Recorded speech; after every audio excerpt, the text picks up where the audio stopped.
வைத்தார். ஆனால் அந்த சோதனையிலே மனிதன் பாவத்திலே போய்விட்டான். அந்த பாவத்திலே போனதினாலே மரணம் என்று ஒன்று வந்தது.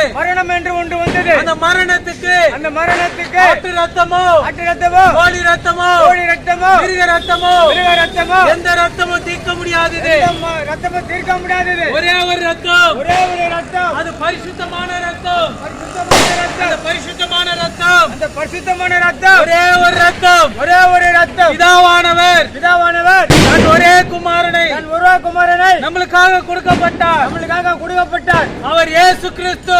இயேசு கிறிஸ்து இந்த உலகத்துக்கு வந்து அவர் நன்மை செய்யும்படி சுற்றி திரிந்தார்.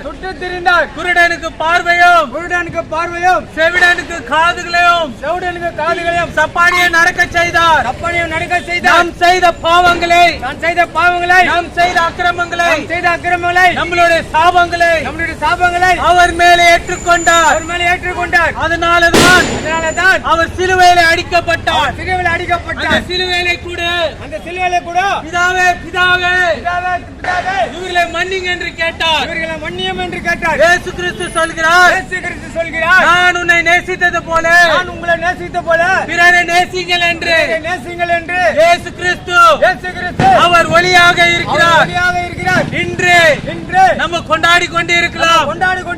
அன்று தாவீதை கோலியாத்தை அடித்ததினாலே பெலிஸ்தர்கள் வீழ்ந்தார்கள்.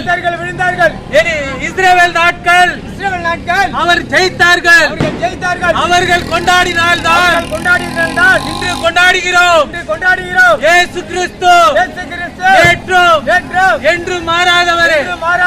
வருத்தப்பட்டு பாரம் சுமக்கிறவர்களே, எல்லாரும் என்னிடத்தில் வாருங்கள், நான் உங்களுக்கு இளைப்பாறுதலை தருகிறேன்.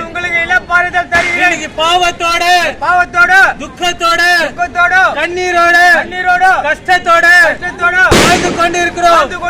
குடும்பத்தில் சமாதானம் இல்லை, நிம்மதி இல்லை, பிரச்சனை, கடன் பிரச்சனை. இன்று சூசைட் பண்ணி கொண்டிருக்கிறோம். இன்று இயேசு கிறிஸ்து அவர் நேற்று என்று மாறாதவர். அவர் இரண்டு இடங்களும் நம்மளுக்காக ஆயத்தம் பண்ணி இருக்கிறார். ஒன்று பரலோகம், ஒன்று நித்திய நரகம்.